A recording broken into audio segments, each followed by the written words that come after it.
Hi friends, I am Shreyas. Here's your quick news from the world and India.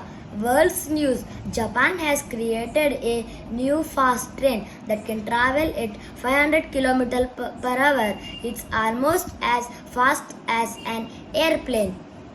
People there can reach cities in half the time.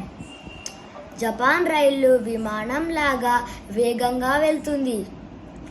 Coming to the India news. In Delhi, the government is planting for 10 lakh trees this month to fight air pollution.